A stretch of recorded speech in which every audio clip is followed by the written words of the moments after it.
and a one and a two, and we are live. And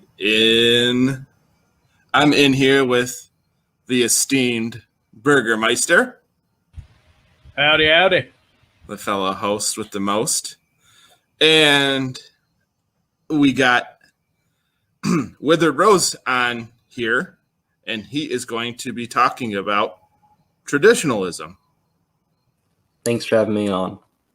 Oh, well, thank you for coming on, dude. We definitely appreciate it. And obviously, I mean, you made the distinction with traditionalism with a capital T, not a lowercase t. And as far as like it being a foundational philosophy for a school of thought, or a philosophical school of thought. So, yeah, go ahead and tell us a bit more about it. Right, so there is a big distinction between capital T and lowercase t traditionalism. And lowercase t traditionalism can be just about anything. It's, sometimes referred to as like a true adherent to a certain tradition. So, traditionalist Catholics, for example, talk about being the true Catholics, the faithful ones. Sometimes it's used as a smear, a traditionalist, it's the living faith of the dead versus tradition, which is the dead faith of, no, I forget it, but it's, there's a cool, catchy way of putting it, but the accusation is that a traditionalist has a dead faith, whereas somebody who follows tradition has a living faith. That's the accusatory way of putting it. Worshipping the ashes instead of carrying the fire. Yeah, that's a better way of putting it. But this is different from what I want to talk about, what I've been interested in for the past year or so now, and that's uppercase T, traditionalism, which is actually a modern school of thought and philosophy.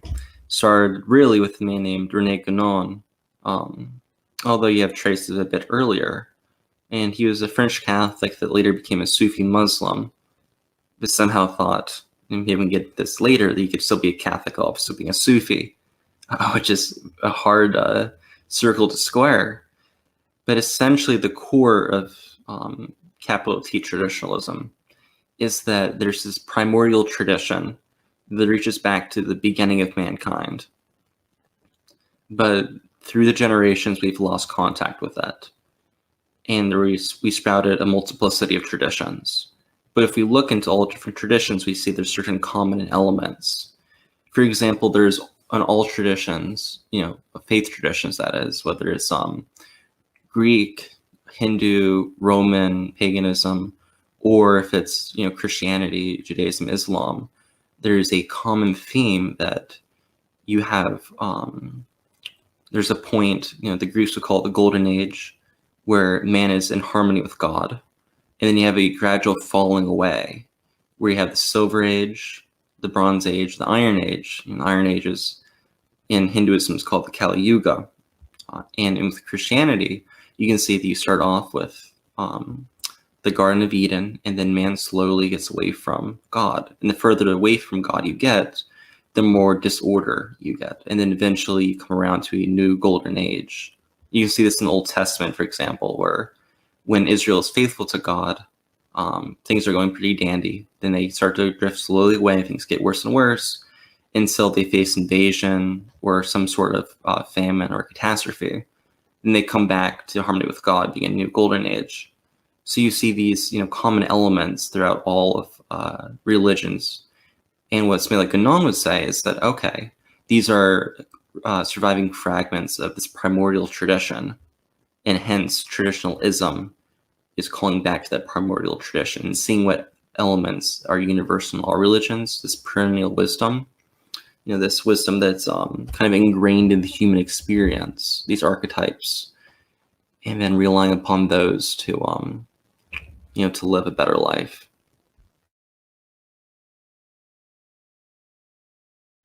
Yeah, in that sense, it's kind of a sort of right-wing ecumenism, if you will. Yeah, I would hesitate about saying right wing, because although the political tendencies of traditionalism tend to be right-wing, it didn't start off as a political movement. It was purely philosophical school of thought. And it later got picked up by people interested in politics.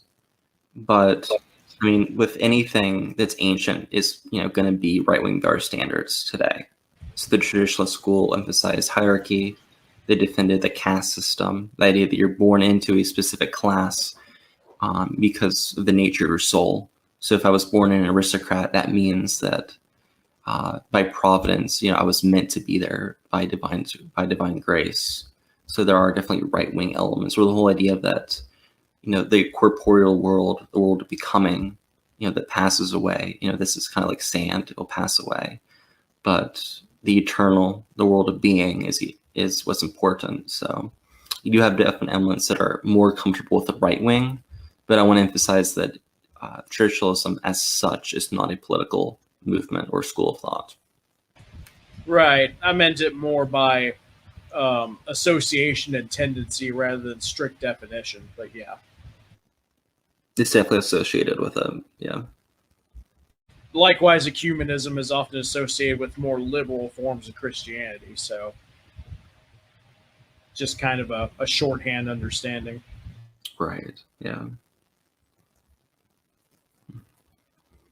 Well, and it was definitely speaking to kind of a traditionalist of the Orthodox Church would probably be in the vein of a Father Seraphim Rose, where he talked about the pan-heresy of ecumenicism and warning about all the little t traditions of the coming New Age and the new waves of the New Age movements and how it would progress through time as to an affront to the Orthodox Church.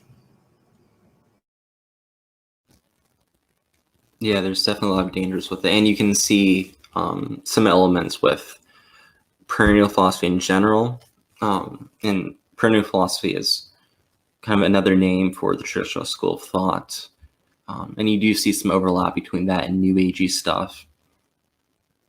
Yeah, lots of weird magic and tarot cards and stuff. But that's kind of one of the ways it gets pulled into. But interestingly enough, Father Seraphim Rose, someone that was very key to his coming away from atheism, was Rene Guénon. He talks about that in the life and works of Seraphim Rose.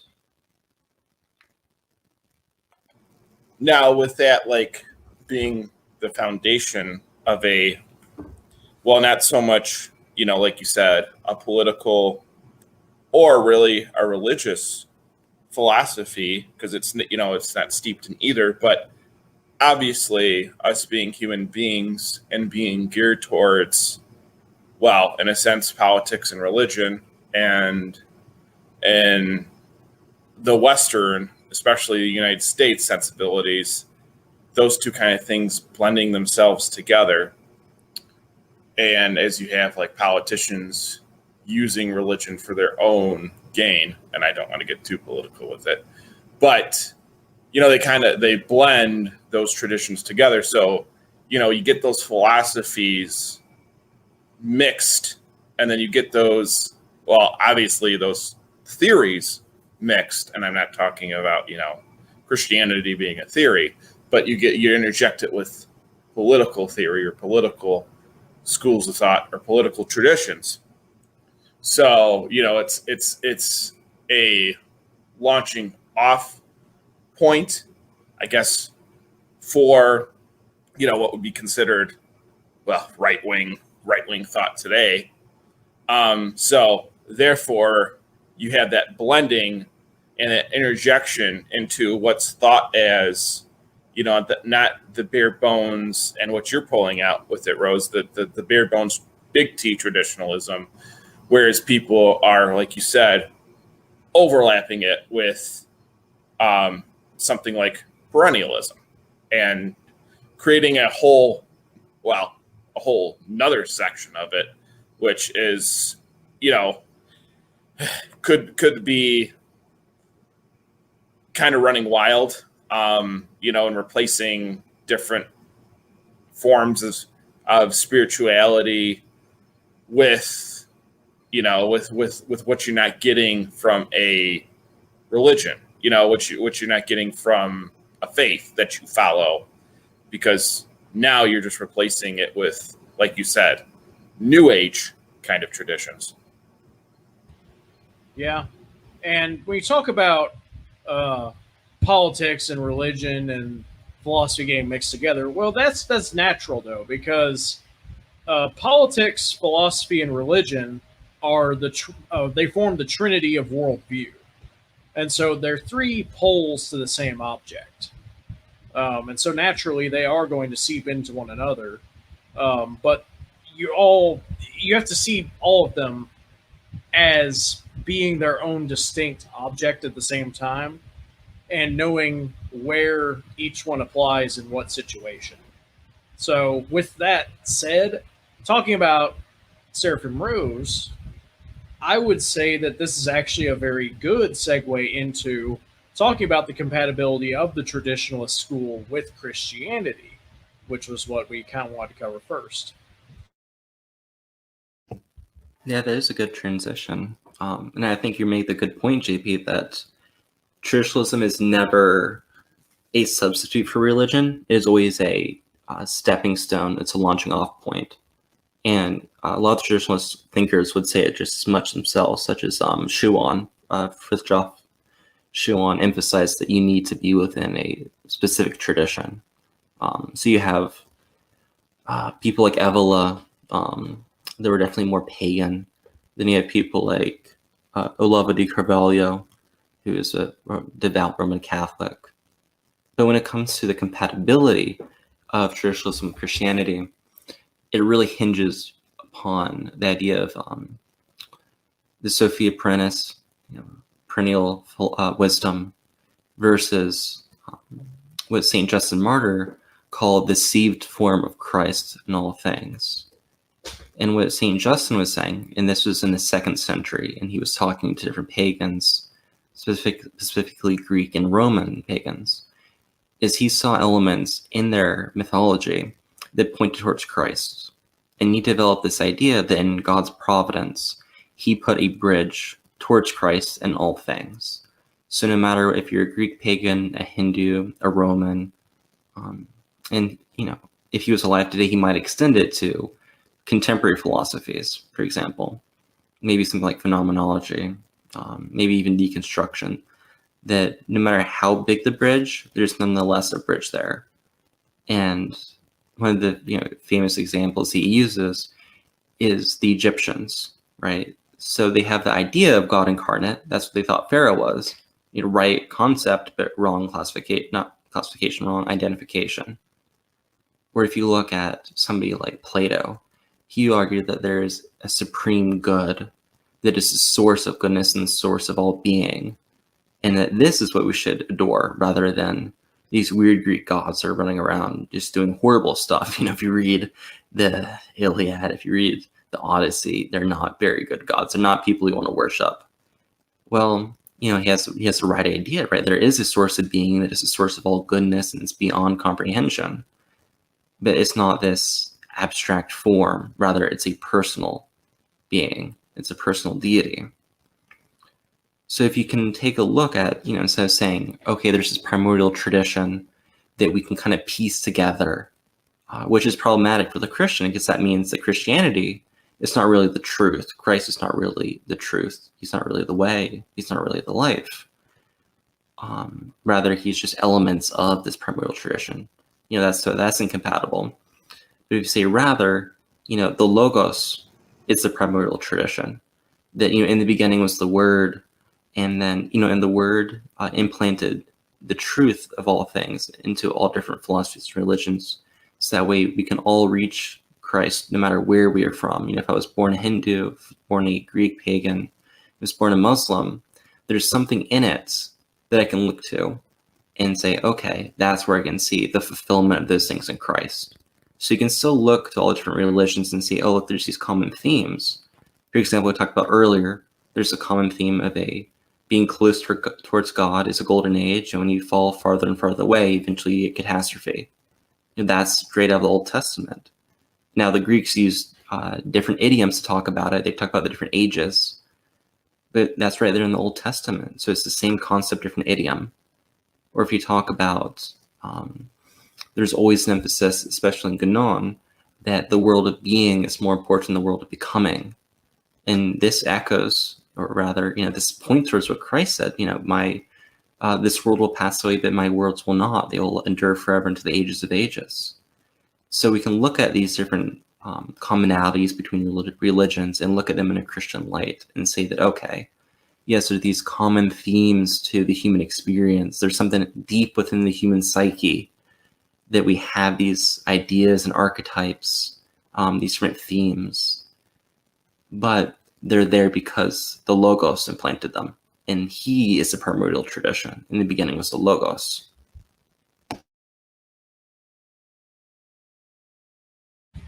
Indeed. I don't know if you want to talk, JP. Well, there's certainly, and even if you look into something like, and I know Carl Jung is not into traditional school of thought, but there's something that so resounding and reverberating through somebody like Carl Jung identifying the archetypes, because you have archetypes all over the place. And like you said, there's something deep within the human psyche, and Carl Jung played more into that, which says that those archetypes exist for a reason. And could that be through, biblical genealogy? Yeah. Could that be through the 12 tribes of Israel? Yeah. Because every time you had a tribe of Israel fall away from God, well, it took them a while to get back to God. And once they got back to God, they fell away again, came back, fell away again, came back. So it's that struggle, but it's still that belief in a Logos. And, it follows through with the Christology. It follows through with the ecumenical councils, and that becoming, basically the dogmatic doctrine of the church. And obviously Christ being the center of it. Well, then you have those different launching off points, as I said, and as I'm continually critical of Western Christianity, those archetypes shine through. You're going to have a priest that is in it for the money, not in it for the faith. So you're going to have those archetypes come through, in either virtue or vice. And I don't, I'm not trying to add too many layers to the cake, but in a sense that is, he's the priest is falling away from the church. Is going to be excommunicated, hopefully. But as an example, he is succumbing or becoming a prisoner to his own vices. And that in and of itself, a priest that's caught up in the world becomes, an archetype on the evil side. So you see that, reverberating, and then eventually, hopefully he comes back, and comes back to Christ. I know that's, kind of a personal aspect of it, but to personify it, as human beings, we have that tendency. And I think, with those tendencies and creating those little t traditions, that's when everything just starts running amok and running wild, and we forget about, or we lose the focus, and we take the focus off of, what Christianity is supposed to represent. Right, and Carl Jung was not a traditionalist in the proper sense of capital T, but he was interested in some alchemical stuff, which is something that a lot of capital T traditionalists got into. because kind of the idea of alchemy was to transform an impure substance into a pure substance. So melting down kind of the unnecessary elements of wisdom down to their core, right? To the truth that came back in the primordial times. But I did kind of throw out the idea of the psyche, archetypes, deliberately Jungian terms, because there are a lot of people that might be hesitant towards traditionalism. There are some weird characters involved with it, and there's a lot of criticisms made of it, if I'm going to be fully honest. However, a lot of people are more open to Carl Jung, and what Jung was tapping into was very much the same thought as the uppercase T traditionalists, except with a more psychological rather than religious bend. Yeah. And with archetypes, this doesn't even apply just to persons or to psychology. It extends all the way even into politics, because I forget which Greek philosopher it was that said that each polity, each form of government has an ascended and a fallen form. Talking about the difference between monarchy and tyranny, or democracy and anarchy, I think it was. Thank you, Rose. Yeah, it was Aristotle. But I can't exactly word everything he said, but that same concept, right? You can apply archetypes in all different kinds of areas, and sort of the dark mirror image of the ideal, which is where you get concepts like the Antichrist. And so it's a very universal concept. Well, and then you have the word anti, which is another derivative in and of itself, and a whole spiel of archetypes with that, because anti not only means against, but it also means to replace. So when you replace a monarchy with a tyrannical government, or as a placeholder, through tyrannical autocracy, then you lose the will of the people. Well, then there's a whole archetype there. If you lose the will of the people, you lose the will of the government. There lies a driving force with it. And I haven't heard that Aristotle thing in quite a while. that took me back to college a bit. But you like you said, there's something that goes against it, and there's something that's going to replace it. So, in a sense, ascendancy and descendancy. So therein lies the, mirroring and refracting, or whatever term you want to use, or parallel. And there's that's so prominent across, every walk of life. There's definitely that going on with constantly within the world. It's never a static thing.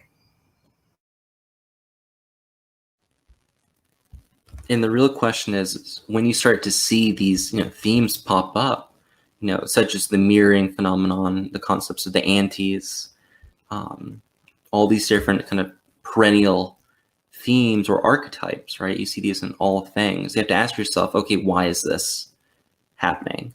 Why do we see the same archetypes pop up in every tradition? Why do kind of every epic story, epic poem, whether we're talking about Sumerian legends or Greek legends or Roman legends, Egyptian legends, why can we see kind of the same heroic archetypes? Why do we see the notion of when you're close to the divine, things go well. When you fall away from the divine, things go bad. Why do we see the idea that there is a specific providence to place people in different positions? Or the idea that nations are founded by gods?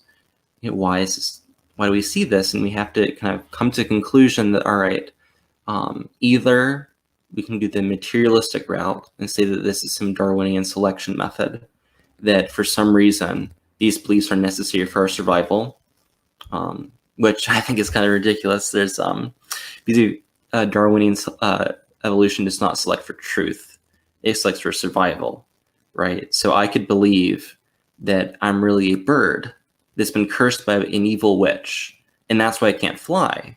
So I'm not going to jump off a mountain. So I'm still going to survive because I'm not going to do anything stupid.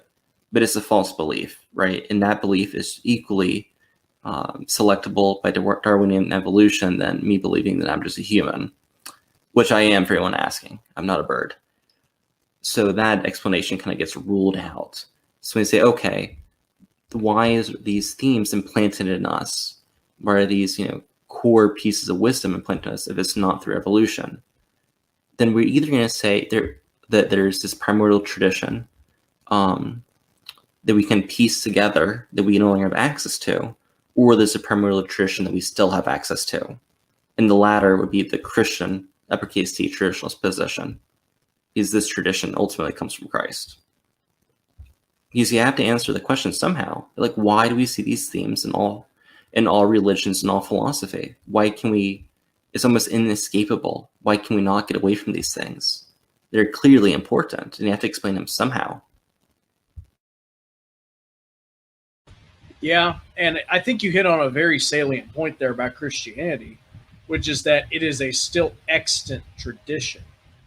And coming from my view, the idea of continuity and maintenance of tradition and the fact that it does not go away and then resurface later, but it is a constant thing that even though it may wax and wane, it survives because it is the truth.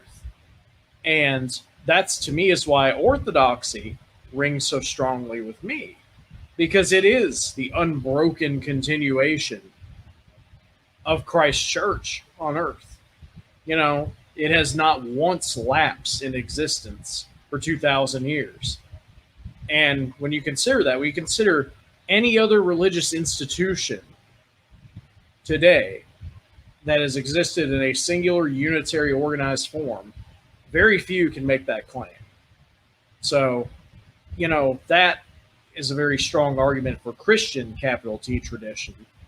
But there's another argument to be made about it, which is that if you're looking at these different perennial traditions and you're saying, oh, well, if everything has elements of the truth, then that means Christianity is incomplete. No, it doesn't. Because what you're doing there when you say this is you're implying an inherent equality to all forms of belief. It is subliminal egalitarianism that causes you to think this way. And when you accept that that's not true, that egalitarianism is not a given, in fact, in most cases, it simply doesn't exist, then of course not. Christianity has the tradition, and these others have elements of it that will then allow them to come to Christianity in different ways. But that doesn't demean or lessen the value of Christianity at all. In fact, it only demonstrates just how right it is. Right, and I think there's a problem with traditionalism if you don't have an excellent tradition, because you run into this problem of how do you verify if something is a universal truth or universal error? Now, universal errors, the question is, all right, how common are they? But if you believe that we're fallen and that man is given to sin, and I don't think you need to be a Christian to believe that. I mean, I know what's in the heart of a decent man, and I shudder to think what's the heart of a criminal. We naturally are given towards pride. We're unfortunately not very pretty creatures. If you turn on the news, you can see what we do. So it would not be surprising if, as a species, we come up with different beliefs that serve us, that, serve our lust for power or whatever. So there's a real question of how do we know if, we see the belief of reincarnation present in all civilizations. You see it in some, you don't see them in all, so it's not perennial in that sense. But maybe there's some reason to believe in reincarnation, right? Maybe, it serves my political ends to say, okay, yeah, I am actually the reincarnation of the great emperor 100 years ago, because that puts me in power, right? Now, that's maybe not the actual truth of the matter, but we can see that that could be a political motive. So then there's a question of, all right, how do we parse out what's a universal error from a universal truth? And for that, you're going to need something to compare it against. I can't know a line is curved unless I have some idea of a straight line. And that is why I'm a Christian and a traditionalist at the same time. It's because I think we can judge universal truth from universal error by looking at Christianity and seeing what does faith teach. Well, then look at a heretic like Origen and what he tried to accomplish through his heresies.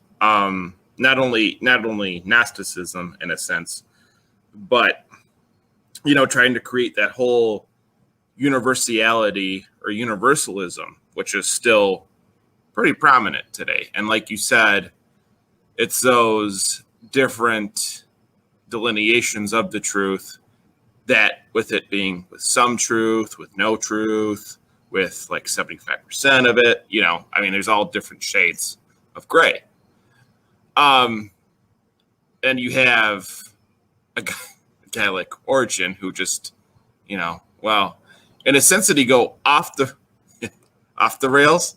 He could have, but at that time period, who the heck knows, maybe even what he's even talking about. But he did hit a lot of nails on the head with something like Christology, the eternal logos of Christ, and that obviously has a ton of momentum to it because of orthodoxy being as preserved as it is. But then you have the other side of it where universalism in a sense is also ecumenicism and apostasy. Now we have those two derivatives of it because of the heresy that Origen created from that universalistic aspect. So, in a sense, a blessing in disguise that we're able as Christians to identify that and know what it is and have the foundation and the wherewithal to have that as well in this time period to see, what the Bible warns against. Things like sorcery, witchcraft, all, the New Age, that whole gamut, to where you have that universality is not always necessarily going to be a universality of truth.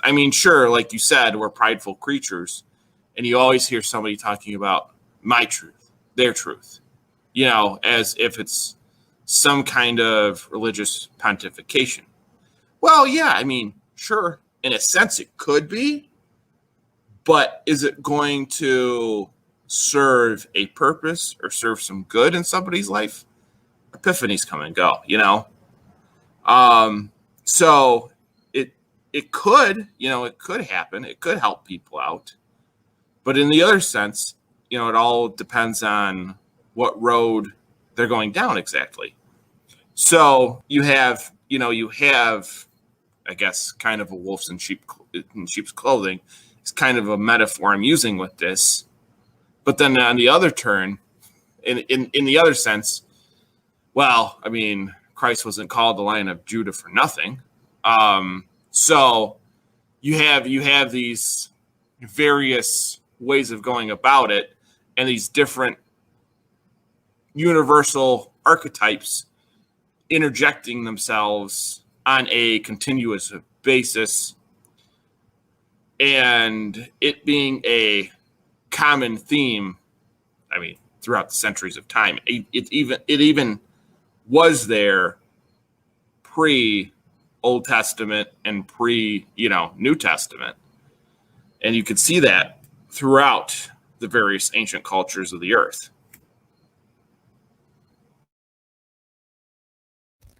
Yeah, and when you said witchcraft, kind of a spark just went off my head is that just because something is universal in theme doesn't mean it's universal in tone.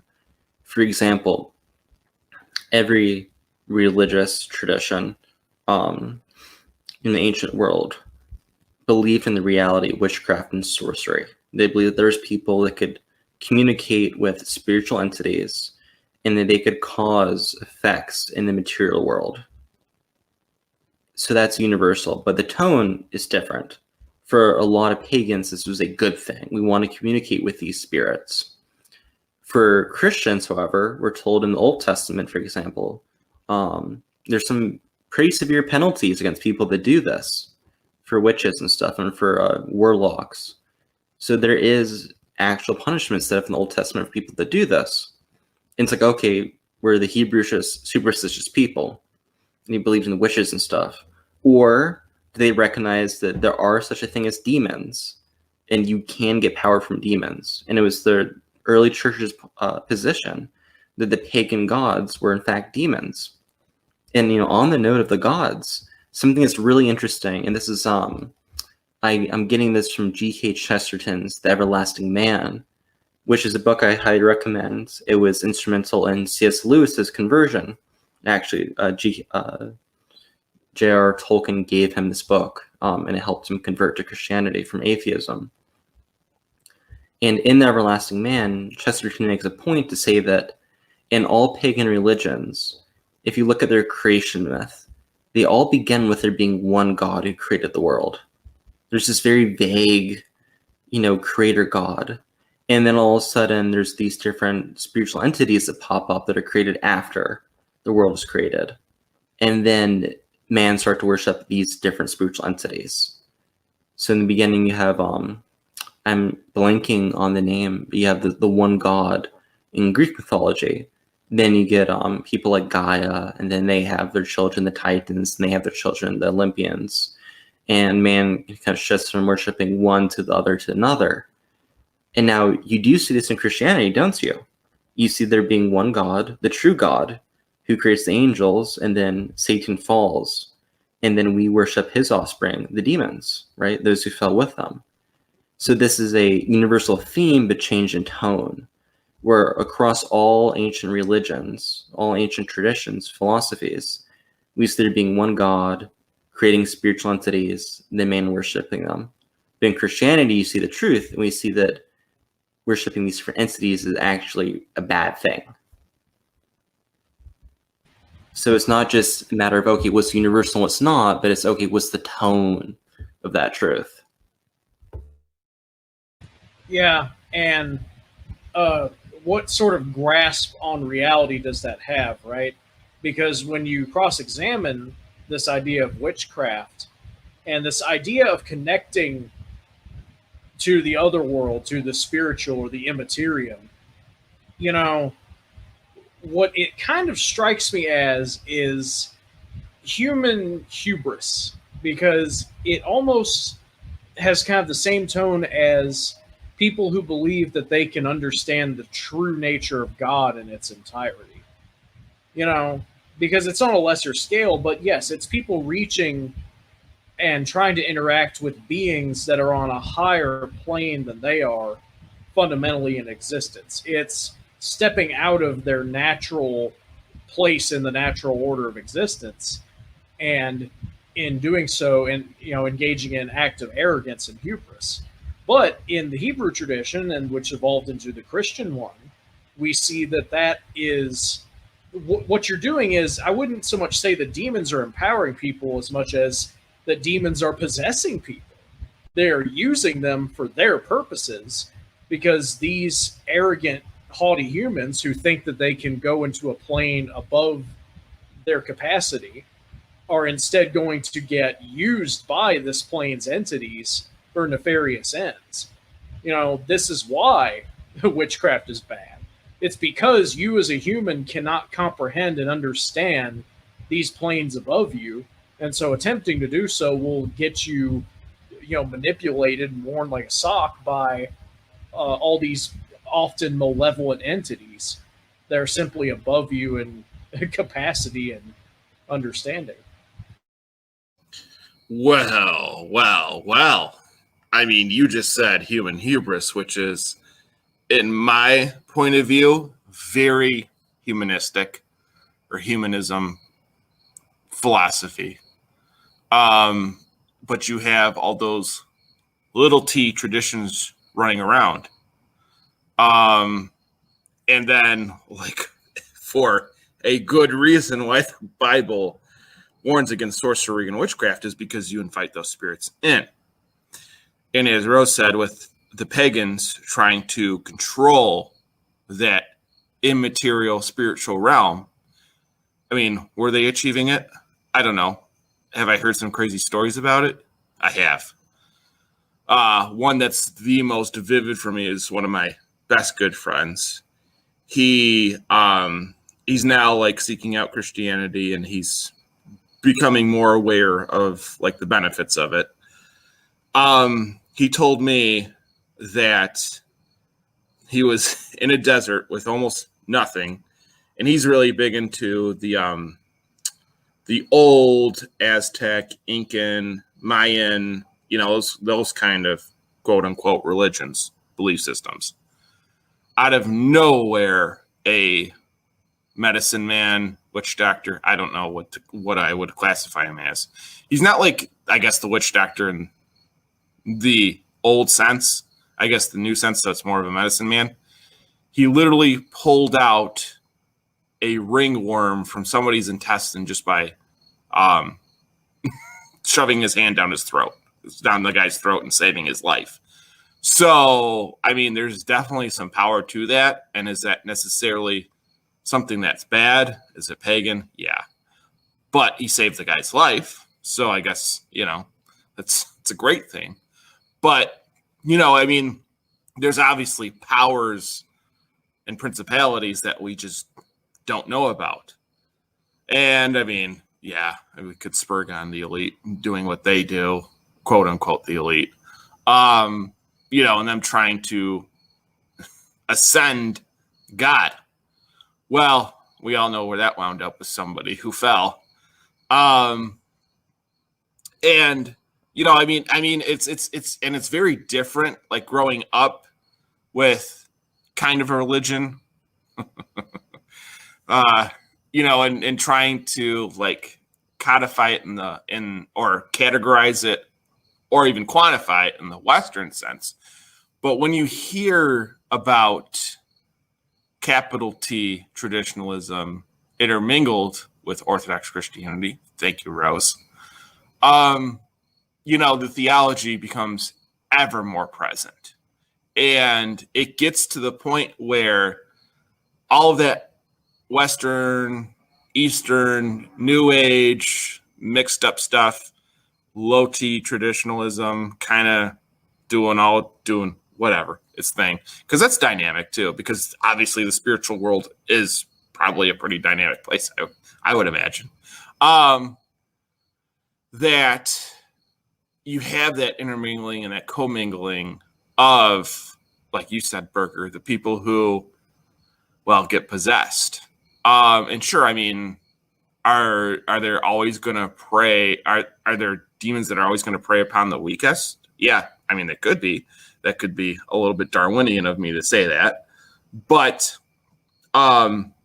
there's also, to a point, there's also a momentum that the forces of good and evil are always striving for. And there's archetypes of that. I mean, shoot, everywhere. I mean, you're bombarded on the daily. And, it's funny because looking at the mainstream news, you can see somebody, on Commie News Network saying something, and then you could flip the channel to a right-wing station, and they're saying something different in a different context, but they might be kind of saying the same thing. So, you have that dynamic, and in a way, people pulling for souls, but not necessarily souls that are, of the afterlife. They're souls that are here in the here and now and trying to grip and gain hold or a foothold to control, your soul, your destiny, and this world. So there's a lot at play there, and I know I kind of just went off the rails a little bit on that. But the point being is that those forces are always going to be dynamic. There's a reason why the church and the church fathers obviously weren't against it. I mean, they fought Gnosticism for, who knows how long. And, there comes a point to where all those things, as the Bible said, will eventually reveal themselves.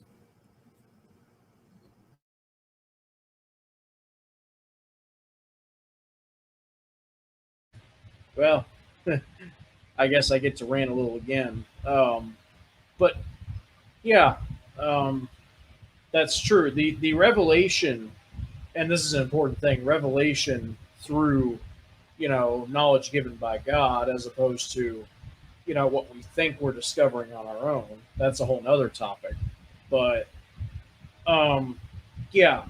And something I want to add to this idea of these demons that are influencing the material plane through possession is that the reason that it's always demons and you really don't see angels doing the same thing is because, well, they're getting out of their plane of existence. They would be committing the same sin that humans doing that would be, which is exiting their natural dominion, as assigned by God.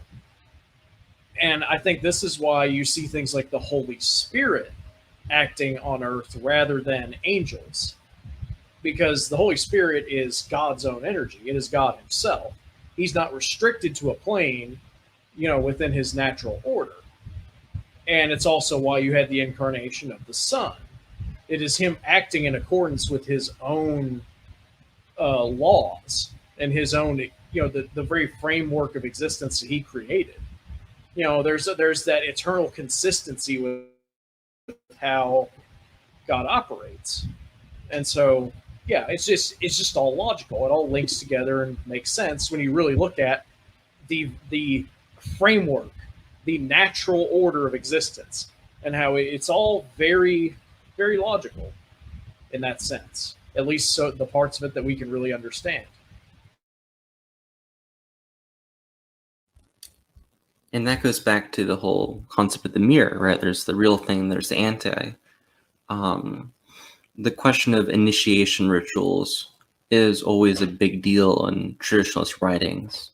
The idea that when you go into a certain role, whether it's a clerical role or a regal role, you are initiated into a new order. And this is through a seal of a spirit, usually, or through some trial. Well, there is a true initiation ritual, for those of us who are Christians who are Orthodox, and that's baptism and chrismation. And you can see other religions also have initiation rituals through oil as well, not through immersion in water, but through different oil rituals.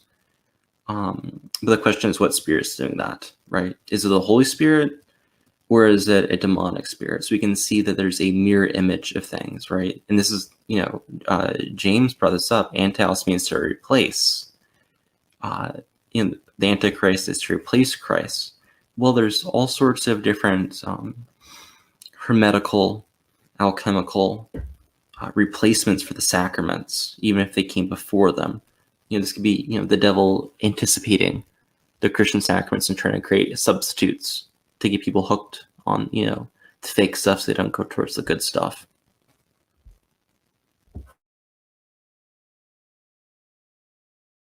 Yeah, the black sacraments, as it were.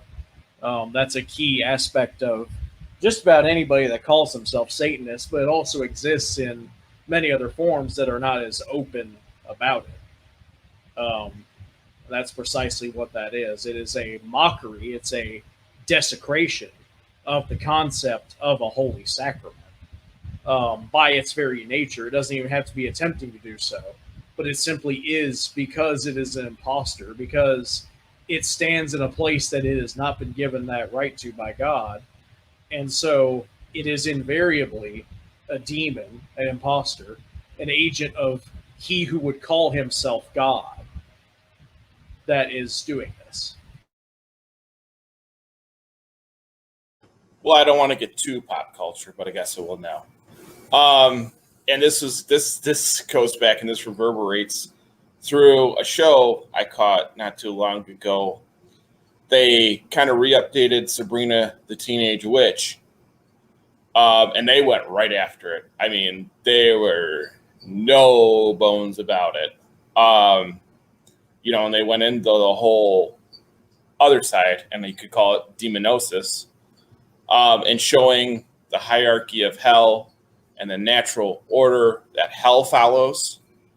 Obviously, you can mirror image that back onto heaven and see the natural order from that. And obviously, God being uncreated and God being the being that he is, and it coming down from him. Coming down is kind of a I guess that's a generic way to say it. But it always irks me when somebody who has a Western mind frame or a Western kind of way of thinking and say, well, if God's just a being, how can he fill all things? And I'm like, bro, that's the Holy Spirit. I'm like, you don't understand, like, there's another part to God, just like Jesus Christ is the other part to God. Like, you don't understand that how this flows and how this works itself out, to where you're just thinking, God, Holy Spirit, Jesus Christ. There's not, there's a straight line down. There's not there's a separation. Well, I don't want to say checks and balances, there's separation of powers, but in a sense, there is a separation of powers, to where, like you said, Berger, the angels don't want to do what Satan did and fall away from God and lose their station in heaven, because that's what they're there for. They're there to protect us, just as the Theotokos is. They're there to see us through life, be the angel on our shoulder, the classic angel on one shoulder, devil on the other. Sometimes, I guess in college I chose the devil more than I did the angel, but that's for a way different conversation. Anyway, we got, you have a sense of that protection. You have a sense of that order being established. Just as there is a hierarchy in hell, there certainly is and always has been a hierarchy in heaven. And to me, a lot of Western Christianity and their low T traditions forgets that there's that dynamic factor to it. It's sure the Trinity is there, but it's dynamic. It's always there. It's through the ages, now and forever, unto the ages of ages. Amen. But there's also that there's also just that fire that gets me going. It's there, and it's obviously the fire that you just grab and you want to grab hold of, but you can't, because it comes from God, and no angel can peer upon God. So imagine, if the cherubim have to hide their eyes, just imagine to what us it must be like. And then you have those different, like Rose touched on it earlier, with the pharaohs having the right idea of the incarnation, but the wrong idea of who the incarnation was or is. And then that being in the whole, well, I guess it's more so Hellenic thought that, the Logos, the eternal Logos of Christ is there. And that's the true incarnation. I guess it's more Hellenic Orthodox. And it's there. Whereas the West wants to commodify it and turn it into something that is completely different and completely separate in a hard definition as to what God is. So to me, that creates empty holes in people, and that creates more problems, and that creates those little T traditions like I said, from running around like, well, why not? Like gremlins, and they're all over the place and they're wreaking havoc for people. And, well, gremlins, demons, sure, why not? And as long as they're green-skinned men, right?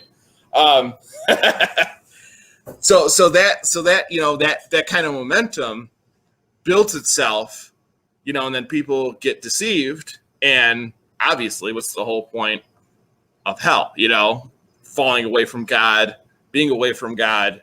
So you lose that tradition. You lose those low T traditions that could lead you towards God. And in fact, it inverses, and instead of a theosis, it becomes a reverse engineered demonosis. So it's all over the place. It's so prevalent in our society, especially. And you have that overarching theme of both good and evil fighting or vying for power. And maybe this could be a segue into the political aspect of it. But as far as, I like to call it out as it is. At least we know who the godless ones are. And the problem with the godless ones is they're always trying to achieve God. They're always trying to be God. They're always trying to replace God. So that, for me, in and of itself, speaks to itself. It reverberates itself. Yeah. Oh, go ahead. Yes. Sorry, you want to go? Go ahead. I've been talking enough. That was an Alex Jones like diatribe right there. No, it's all good. Well, it's we were talking about this kind of this snowball effect. It's very similar to what the traditional school talks about with the cycle of the ages. You have the golden age where you're in harmony with God, and then you go to silver where you start to drift away, but you maintain some of the virtues. Bronze age is when you really start, the civilization really starts to detach, and you start to lose a lot of the vestigial virtues you had. Although you detach from God, you still have kind of those cultural virtues, perhaps.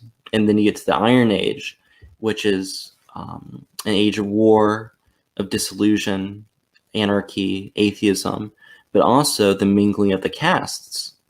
And for the traditionalists, they don't just mean castes in terms of India, how we would refer to it today.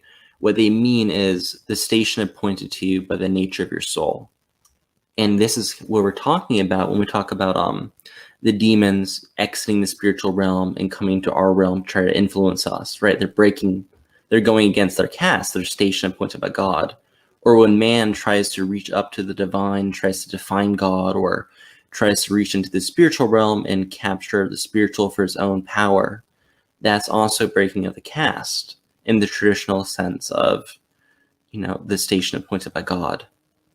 So we're seeing the acceleration of the cycle of the ages.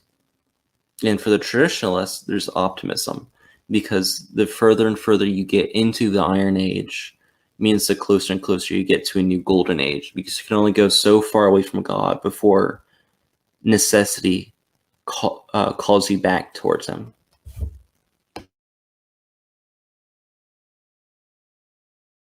Mm-hmm. Yeah, it's true.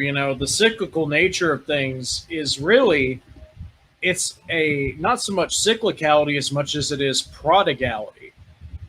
We are all prodigal sons of our Father in heaven, and we come back to him every time that we fail, in following him, either intentionally or just through imperfection and sin. And yeah, that's kind of what happens, even if we don't intend to. Necessity, nature, reality itself brings us back to the Creator, because ultimately nothing can function outside of his system. And this is kind of my own, personal theory, so I'm not going to speak as authoritatively on this. But I really think that a lot of why God allows some of the things that are so horrible to go on is just to simply, as a way of proving and as a way of just showing, just by its very nature, that no, there is no existing outside God's system. You can fight it all you want, but you're just going to keep coming back, son.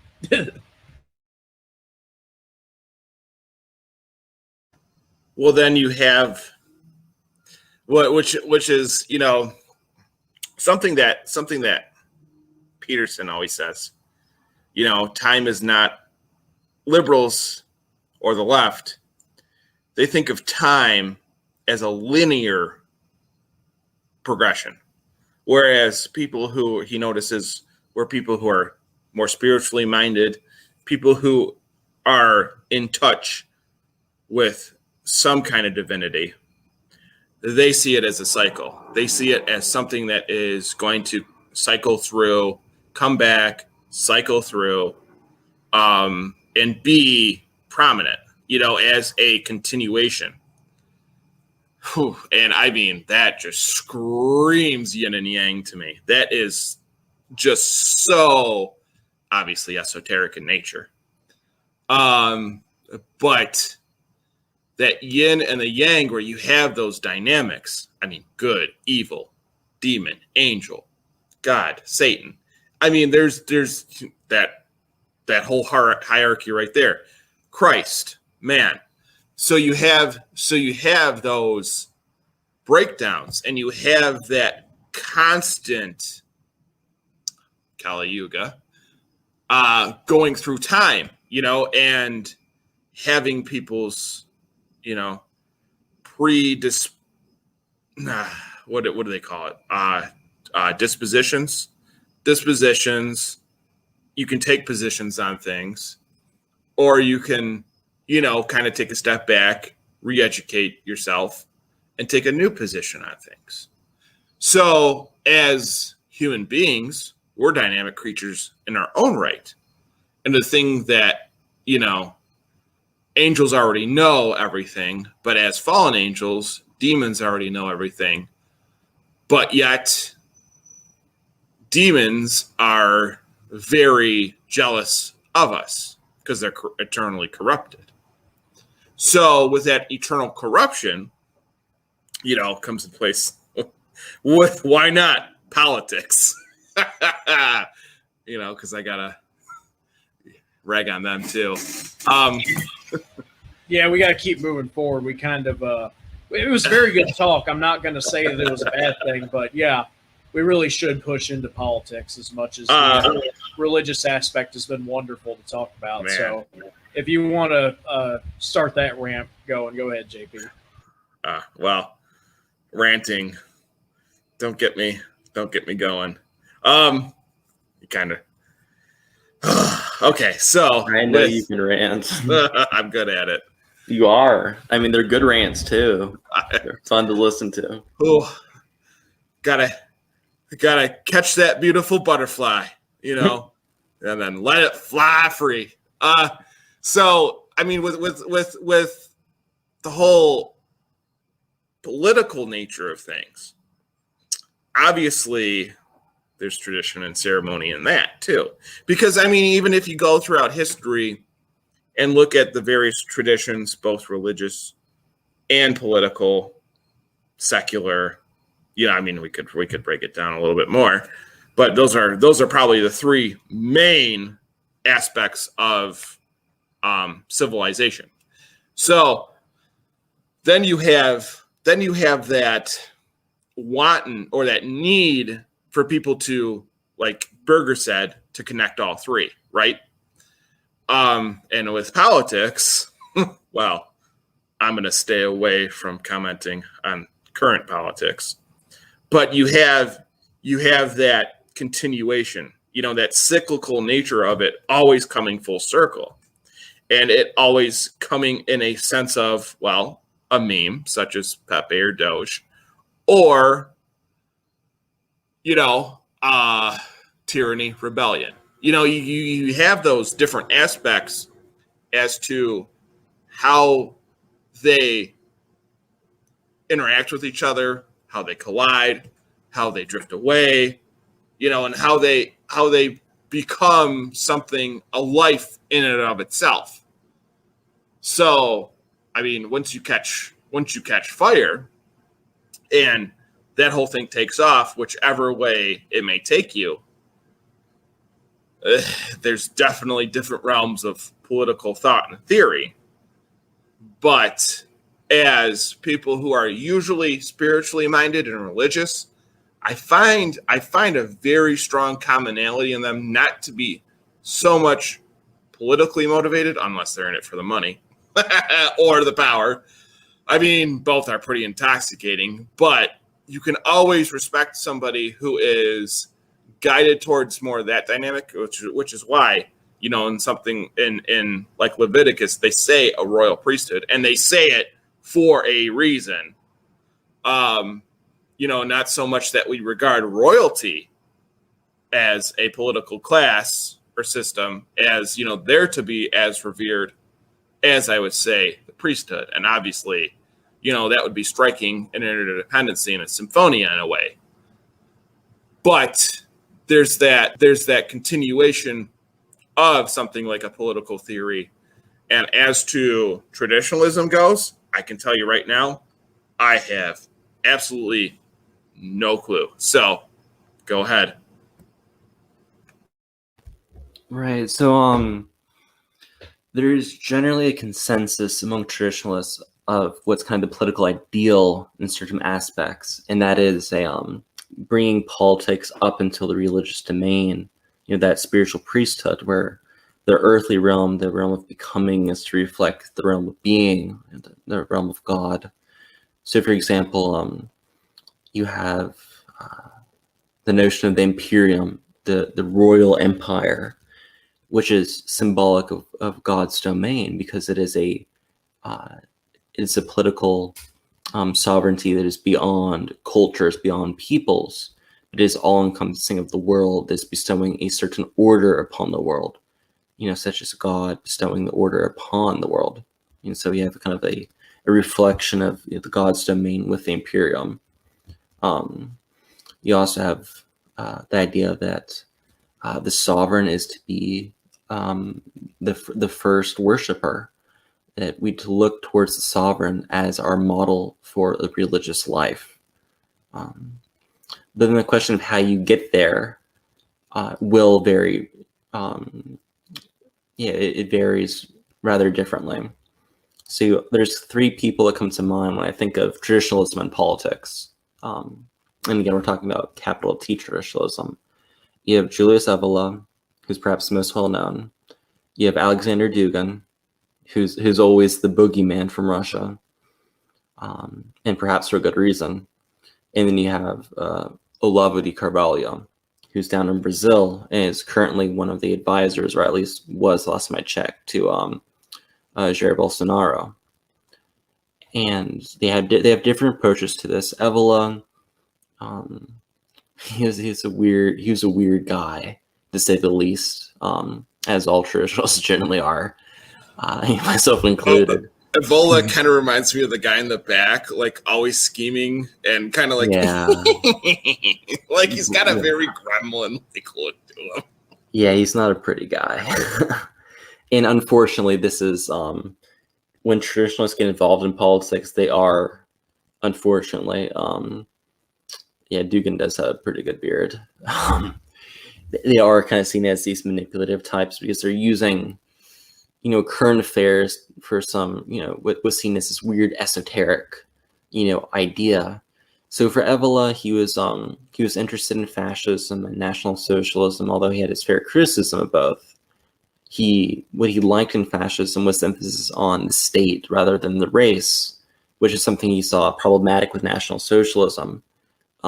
Because with fascism, it kind of brought back to the idea of the monarch, right, the sovereign, was appointed by God. So the state, in that sense, right, the order that's bestowed by God, comes before the people, which is symbolic of the earth, right? So you have the realm of being dominating the realm of becoming. But he had heavy criticisms of Mussolini's totalitarianism, for example. He brought this unity through an iron fist, where for the traditionalist, unity can only come about through a harmonious, organic process by the people. Whereas what he saw in National Socialism was particularly with Heinrich Himmler and the SS, is they bring back a bunch of different occult rituals in trying to create a new spiritual elite, because they saw rituals fading away in Germany. And Christianity was just, at that time, rather stagnant. It wasn't taking off. Then again, he was very critical of the racialism, because he saw that as subjecting the political, which ought to be orientated towards the realm of being, the realm of God, to the realm of becoming. Race is a very material thing that comes and goes. And, he ended up being hated by both the Italian and the German governments. He was seen as subversive as both. And then he was also seen as subversive by the Allies, during the Nuremberg trials, for being an intellectual of both sides. So he did not really put himself in a good position there. He was hated by all sides. There's a funny quote by Hitler that called Evola, I forget the exact wording of it, but he said a deformed midget trying to be a wizard or something like that. I do like Evola's work, but that's an apt criticism of him. Then you have people like Dugin, who see America as kind of emblematic of modern secular liberalism. And being for traditional order, he sees that America is enemy number one. So because of that, there's a great essay by him, if you want to get down to the nitty-gritty of his political philosophy, which is very deep, very detailed. It's a labyrinth, really. Yeah, I've read a couple of his books. I watched his lecture series, but I'm no means a authoritative person on Dugin. There's a great essay called "The Metaphysics of National Bolshevism," which is, makes you think of the Simpson meme of Nazi commies, right? And he explains in this that National Bolshevism, the old name for his ideology before he called it Eurasianism, is essentially, okay, America is bad because it's modernism. Therefore, anything that's anti-American or anti-modern is therefore good. So he sees even communism as a reaction against modernism, because it calls back to the more communal times, right, before man became super individualistic as a result of the Industrial Revolution. So he says that communism even has a conservative or traditional element to it. And he also brings together Islamic fundamentalism as a callback to the religious nature. So it's a hodgepodge of anything that is anti-modern and anti-American.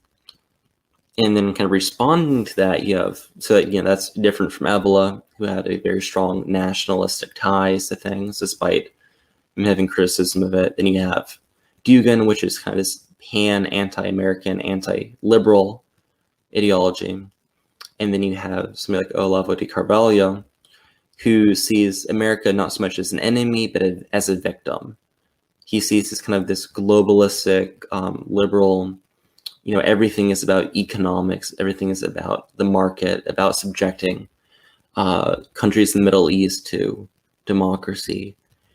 This is rather distant from America, as it has been for most of history, because, de Tocqueville, who's a French man who came over, French intellectual, came over to survey America. He wrote 2 great volumes, Democracy in America. He says that America is essentially a collection of closely knit small communities all helping each other out. It was very communalistic, right? Everyone knows everyone in town, everyone helps each other out. And that's very different from, the shopping mall that America has become. So de Carvalho says, look, America is a victim of modernism, of liberalism, not the perpetrator. So because of that, he has a more pro-American approach and wants to reach into the West and save the elements that call back to traditional order, opposed to Dugin that sees the West as the enemy. So these are, 3 very different approaches to politics, right? One is much more radical on the right, You have Dugin, which is very anti-Western, anti-American. And you have de Carvalho that is very pro-Western and pro-American. So these are different political approaches despite them having the same philosophy and having the same general ideal of a political order, namely an empire, not in kind of the crude sense of somebody just dominating the rest of the world because of your desire for lust or power, but rather as a symbol of God's providence over the world. Looking to the sovereign as kind of the first worshiper, and then also a very set in stone caste system in which everyone, you don't really choose your own job. You're born into the job that you're seen fit for. That you were born at, an artist was born to be an artist. You don't become an artist, but you were born that way. So that's kind of it in a nutshell. Which, doesn't necessarily mean in the same way as India, right? You always have to clarify that when you say caste system, because everyone's going to think, oh, so like India, where literally they're born, as the child of these people, meaning they cannot become anything else. No, not necessarily. And that is something that some traditionalists will say one thing, some will say another, but it's not necessarily that. So just as a clarification, but yeah, thank you. When traditionalists say caste, they generally mean that we are born for a purpose, and that our proper role is to fulfill that purpose. Is not necessarily the Indian version of that, although that is one interpretation of that. It's kind of the problem with the whole school of philosophy of traditionalism is there's a lot of words that's being used in a very openly interpretistic sense, right? To make a new word on the spot, interpretistic. What does traditionalism mean? What tradition? Caste? You mean the Indian caste? There's a lot of words that are easily misinterpreted. Right. But going back to Dugin, talking about him being less of a nationalist and more of an anti-nationalist towards America, well, what that comes from is his nationalism towards Russia, because this whole Duginist theme of anti-Atlanticism and of Eurasianism and the embracing of the national Bolshevik idea, what its fundamental root is it's hard to call it. There's not really a term I can think of for it, but it's almost like Russian neoconism. So basically, it's the idea that Russia, the Russian state, is the good guy no matter what, right? So that that Russia has kind of this destiny through its government to do whatever needs to be done, and that it doesn't matter what government it was under. It could be a czar, it could be a general secretary, it could be a president, but it doesn't matter. It's just whoever is in charge of it is kind of in the right just by virtue of that. So it's like the same kind of neocons that praise Lincoln, because that was the United States. That was this providential, blessed nation by God for some reason. That it just strikes me as being the same thing, just in reverse. So that's all. That's kind of that framing that kind of comes back to that. It's probably what informed Dugin to be that way, because I know that this is a very common idea on the Russian right, and especially kind of the Russian center right.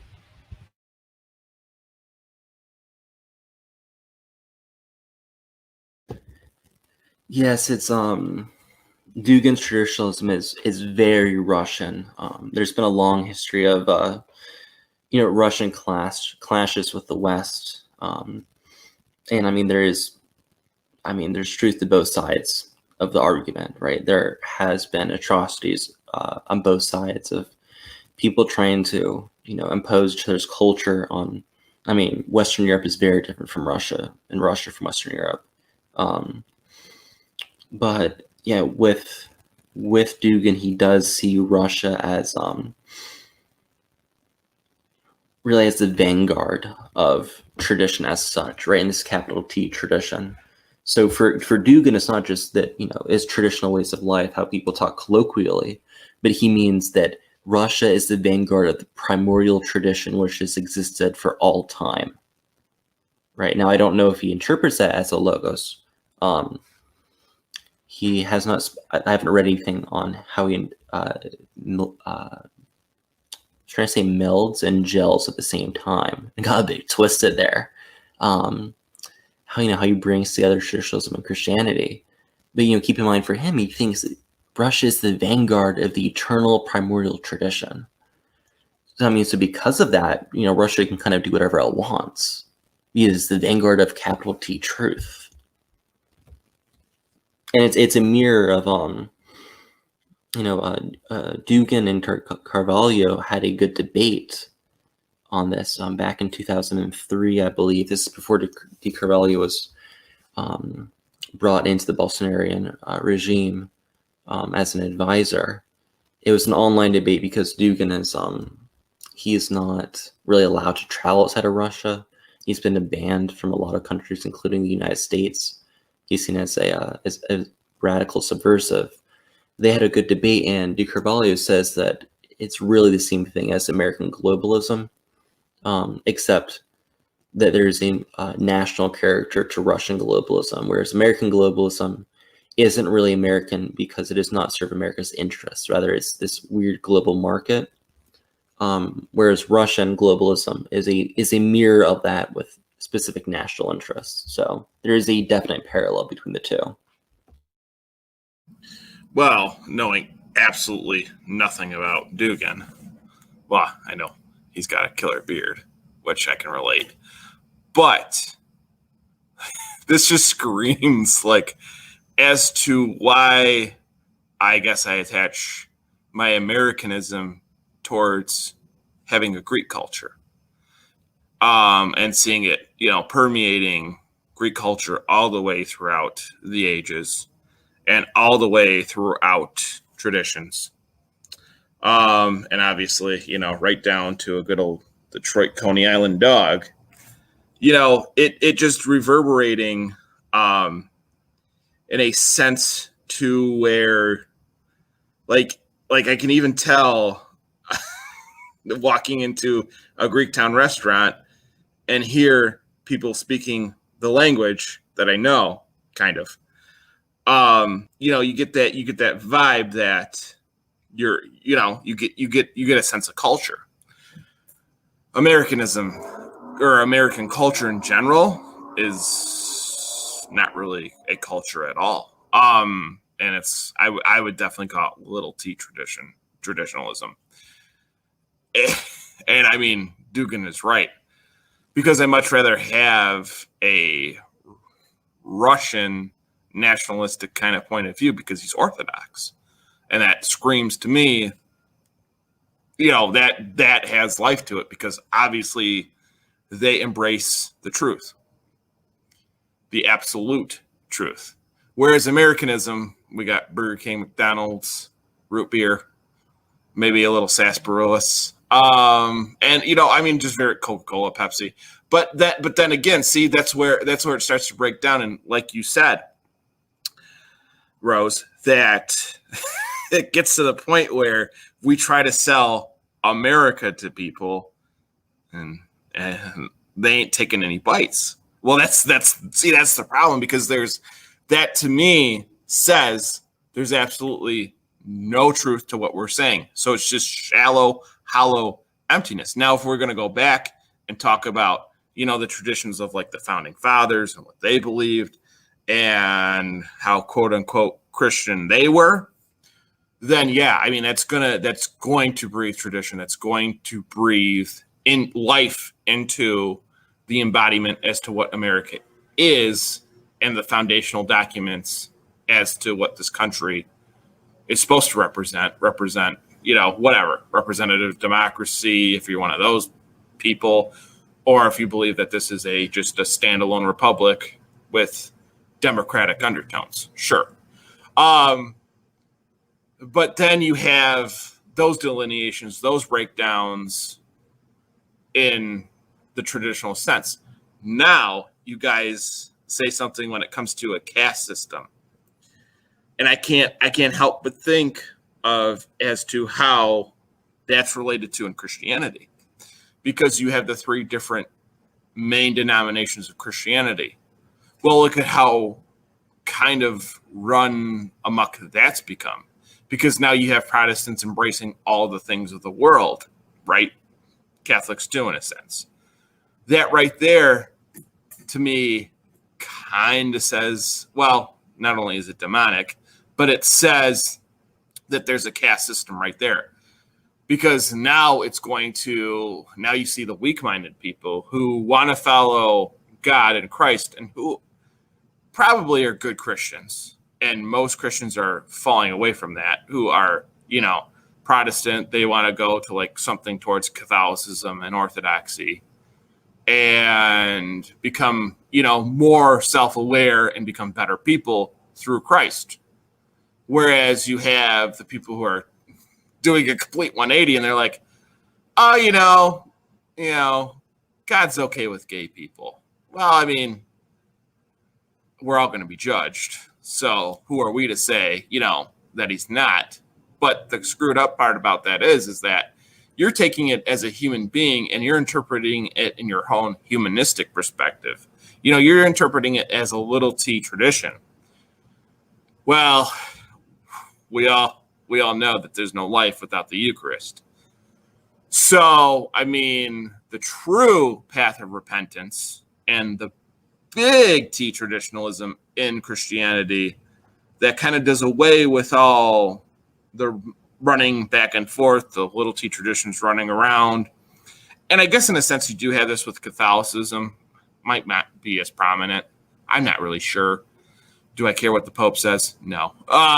But you have a sense of where it's going, and that caste system kind of already reveals itself and imprints itself onto, well, I guess a self-governing body like the church, because then you have those different breakdowns in those denominations, and you're weeding out the people who are going to be the subversive Christians and the people who are going to use the church for their own ends, be it conservative or liberal, because it happens across the board and everybody's as guilty as sin on that. But to like when I, talk to liberals, when I talk to conservatives, because I'm more on the conservative side of things, I would definitely go with that. And they're like, oh, well, what kind of Christian are you? And then I tell them I'm an Orthodox Christian. They're like, you can see like their mind kind of go blank, or their mind is just blown and they don't know what it is. And then, they want to codify it. They want to politicize it. They want to turn it into something that it isn't. Well, to me right there, shows on how those denominations have kind of turned into caste systems themselves and have created, well, I guess, a wolf in sheep's clothing, rather than, putting Christ as the high priest of the church and nobody else. And, the patriarchs kind of, being the stewards of the church. So to me, like, there's no real, like, that's the hard position. That's the hard position the church needs to take, whether it be Catholic, Protestant, or Orthodox. So, you have that turnaround, and I can see why, reflecting back on it, why Dugan has those viewpoints that he does, because, as far as the whole communism, I don't even want to touch that because, that's ugly. But, then you have that interjecting itself with politics. Then you have the church interjecting itself with politics. And that's where it starts to get muddy. It starts to get ugly. And the persecutions come. And then you have people creating these memes online to kind of cope with it. And I don't know about Knoxville, but man, it's a mess. If Dugan's position is a coherent one, because if it is true that America is spreading things that are anti-traditional, namely that this world, the material world, is more important than the world hereafter, or that an anti-caste, right, or I guess like the Christian term would probably be vocation, because the notion of caste and vocation is the same. Vocation literally means to be called. So the idea that, we're not called to certain roles, right? A father isn't called to be a certain way, or a mother isn't called to be a certain way. But rather, we can kind of do whatever we want and be however we want. We can kind of, be very fluid with gender and sexuality. These are anti-vocational or anti-caste notions, right? America is definitely spreading the idea that the material world is more important than the hereafter, against hierarchy, which is hand in hand with the caste system. Some people are born, maybe not born is the right word, but are chosen by God to rule over others. And this isn't because, there's a light that shines down from heaven and says, you, JP, shall have a YouTube channel, but rather that you're born with certain dispositions that are given by God, right? So America is promoting things that are against traditional values, traditional truths that are perennial in all ancient societies. But I think if I can, there's kind of a closing argument that de Carvalho makes in his debate with Dugan about how he agrees with all this, but he has a twist. Is it okay if I read that really quick? Yeah, absolutely. Go ahead. Oh, yeah. All right. So he says, the description, what I can just laid out, how America has been, in the 20th and 21st century, a force of anti-tradition. This description cannot in any way be applied to the United States. It's a nation where, and I use the term Popperianism, without going to Karl Popper, just think modernism, liberalism. This is a recent implant with no local roots and totally hostile to American traditions. The United States are not the command center of the globalist project, right, the anti-tradition project, but on the contrary, is priority victim, marked to die. The globalist elite is not the enemy of Russia, China, or the Islamic countries potentially associated with the Eurasian project, right? So that's Dugan putting together Russia, communism, and Islamic fundamentalism as an anti-American force, but on the contrary is their collaborator and accomplice in the effort to destroy the sovereignty, the political military power, and the economy of the United States. So think of all the jobs being outsourced to all sorts of different countries. Think of America's military being in decline. Then also, far from favoring free enterprise capitalism, right? This is the accusation, America is so materialistic because it's the bastion of capitalism. The globalist project has supported statist and controlling policy elsewhere. And I want to get into current politics, but we can kind of, guess what that might be a reference to today. And this does not, in fact, differ from anything from the Eurasianists. Those policies that Dugan advocates are just as oppressive and invasive. And that's just, he has a longer argument, but this is kind of his rebuttal to Dugan, say, all right, yes, but this is a foreign implant upon America. And America is actually the victim of this mindset, not its progenitor. Because America has been a very communal society from the very beginning.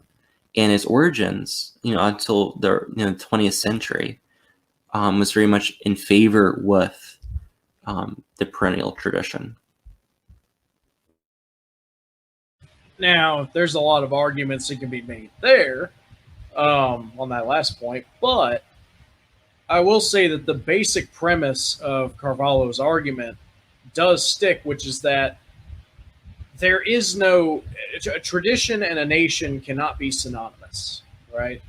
Like there is no chosen people. There is no nation that is destined to bring tradition to the entire world. Like that is not, because fundamentally what that does is it exalts one group of humans, one nation over the rest of the world in an unnatural way, right? It is warping the word, the tradition, in a way to grant yourself power, to grant your nation power over the world. And this is the great sin of the Jews. One of the great sins is that, they were chosen by God to incarnate his living flesh. And they were chosen, you know, for reasons only God knows. I suspect largely because they were so prodigal and that they were sort of a living demonstration of, um, once again, that prodigality, that they can turn against God however many times they want, but ultimately reality leads them right back to him. And so they're chosen as a demonstration, not as an exaltation, And so this is the same sort of logic being applied by Dugin towards Russia, through a pre-existing school of Russian political thought.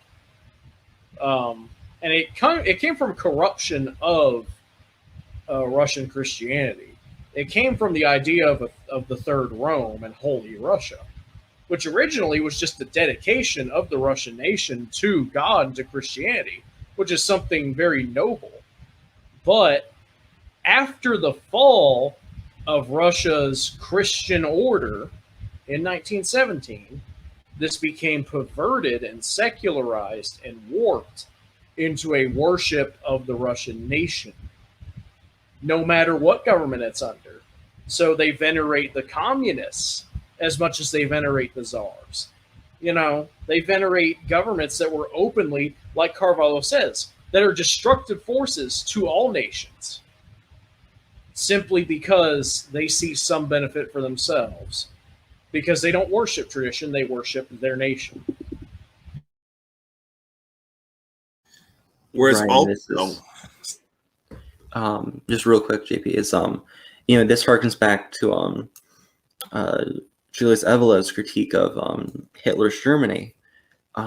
He says that this is the subjugation of the world of being to the world of becoming. By putting the German race at above everything else, and exalting that as the prime principle rather than exalting that which is eternal, and transforms the race. This is we can imagine Evola making this critique of Duga and saying that, look, you're putting the Russian people in their primary place instead of being the benefactor of the divinely created order and putting that in the very beginning. Where it's kind of strange on how America has done it with, well, I guess a strong arm philosophy in a sense where it's not really racial.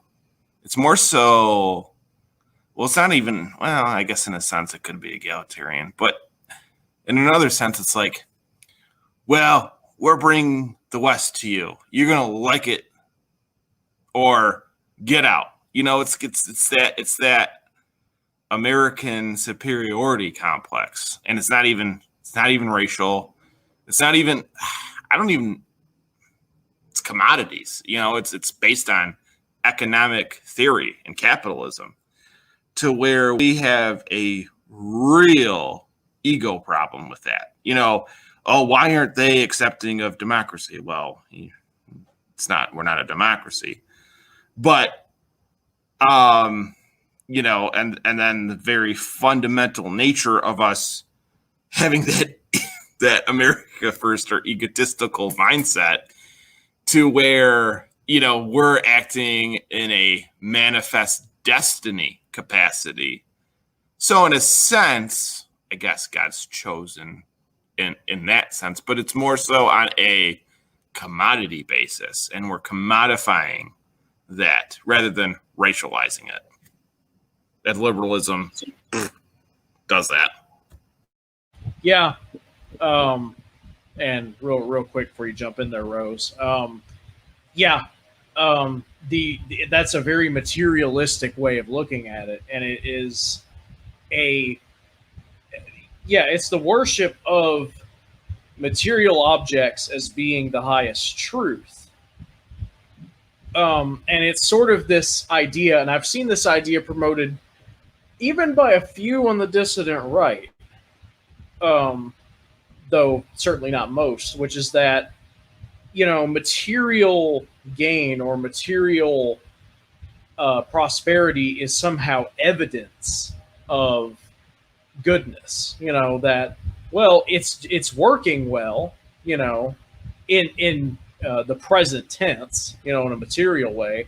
So therefore, that's evidence of it being good. I don't think that's true, especially because they take it out of context, right?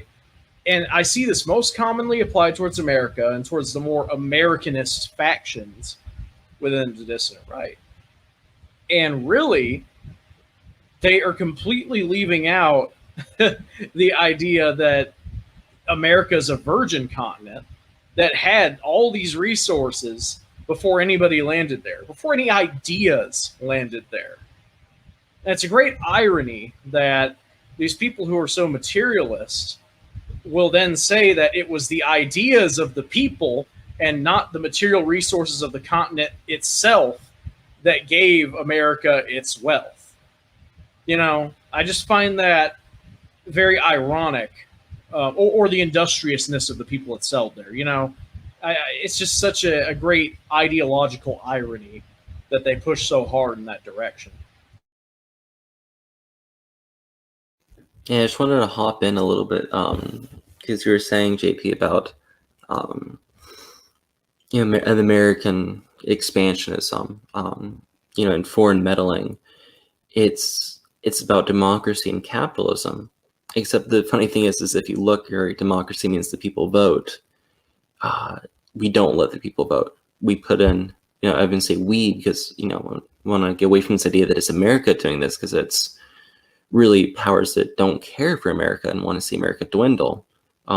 These powers, put in these tin pot dictators in place. They don't listen to the people. But we see this, you saw this happen in Afghanistan, right? It was a country it's not, the country doesn't disappear, but it's a 99% Muslim country that wants Sharia.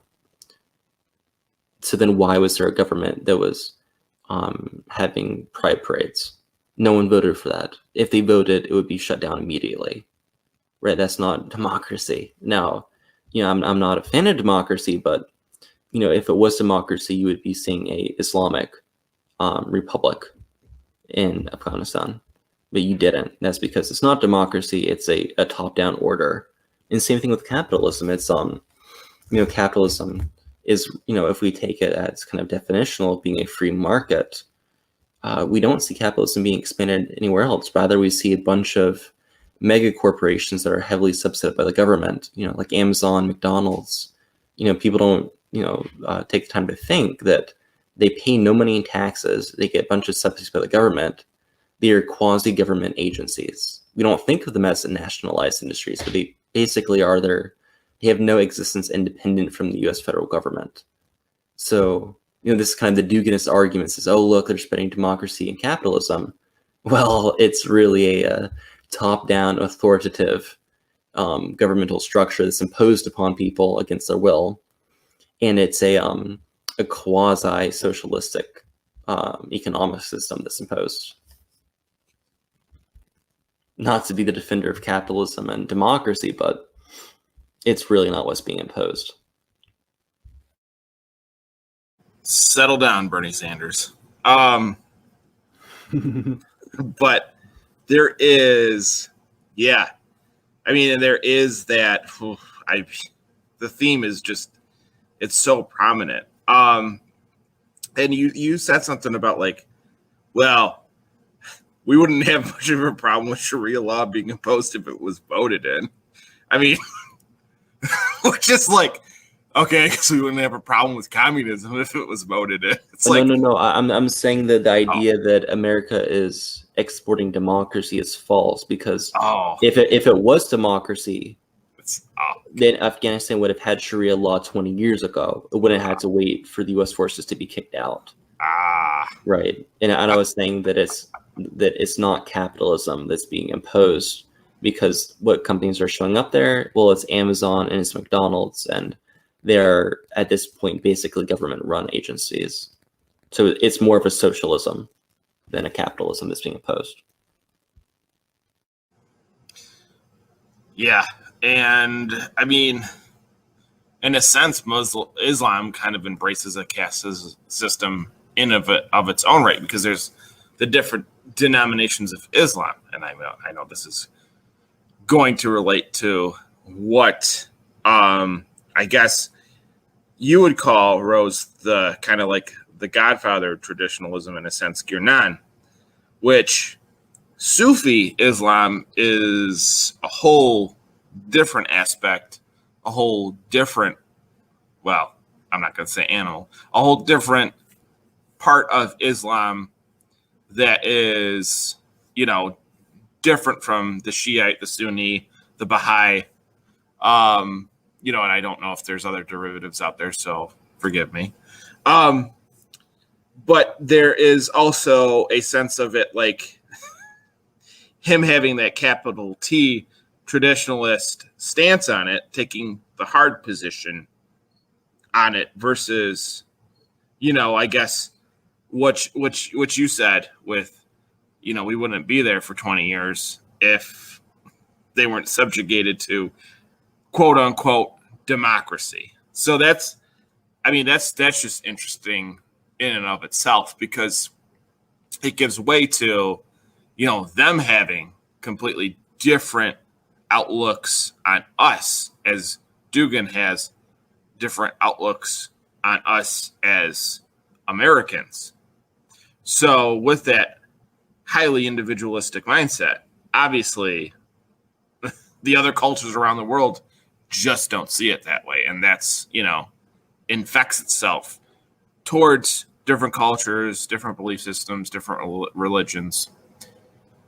And in a sense, I mean, I can, as a Christian, as hard as it is to say this, but in a sense, I can empathize with the Muslims over there and them being sick of what woke liberalism brought to the table, and them being as godless as they are. So there, in fact, lies Gurnan. Exactly. That's why a lot of traditionalists end up leaving Christianity of some sort and becoming a Sufi, which, depending on which Muslim you talk to, is either, the heart of Islam or is a radical heresy, kind of like our version of Origenism. So it's a touchy subject within Islam, but it's, they come from either Protestantism or Catholicism. Typically it's Catholicism.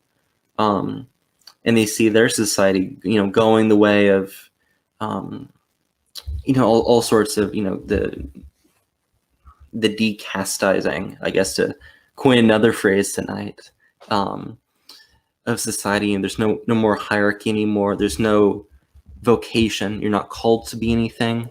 You can be whoever or whatever you want, and that applies to gender or sexuality.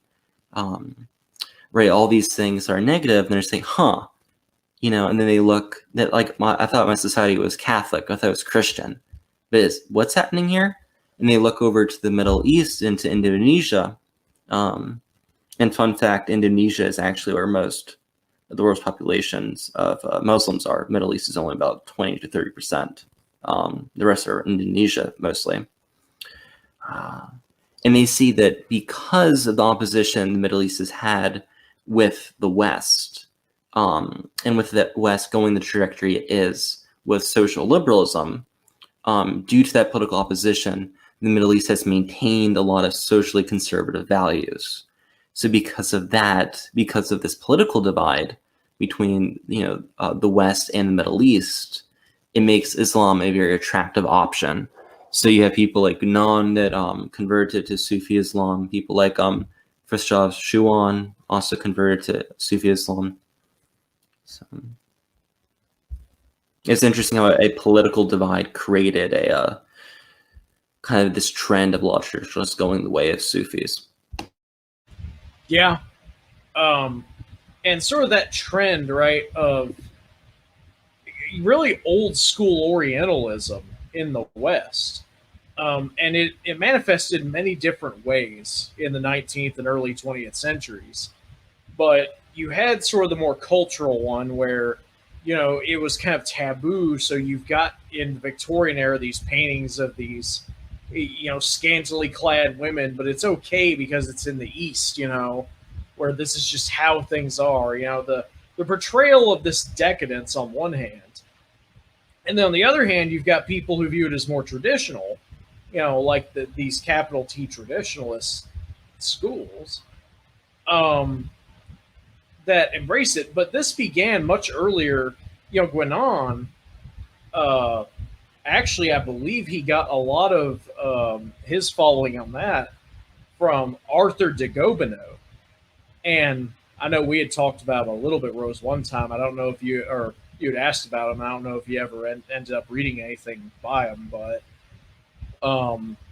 yeah, he started a lot of this trend in the West because he was a diplomatic minister in France during the 1850s, but he came from the old French nobility, and he was a kind of a French reactionary in the old sense, who was kind of a transition into capital T traditionalism, or like a proto-traditionalism, because he had this sort of Eastern way of viewing things, and he was very infatuated and fascinated with Persia.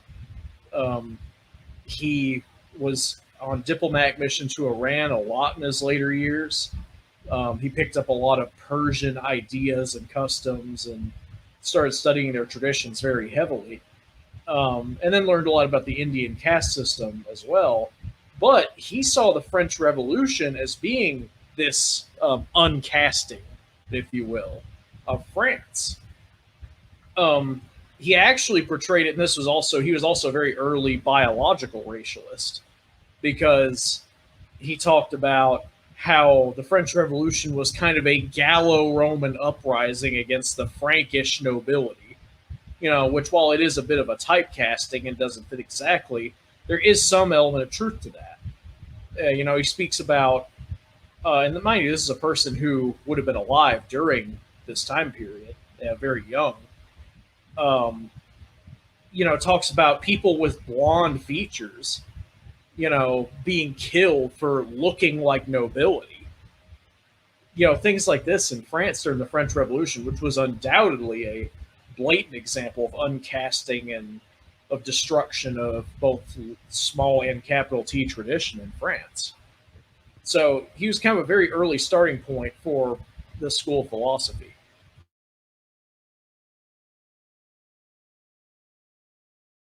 Yeah, there's definitely a bunch of Oriental underpinnings and precursors. I still have not read him, unfortunately, but he's on my reading list.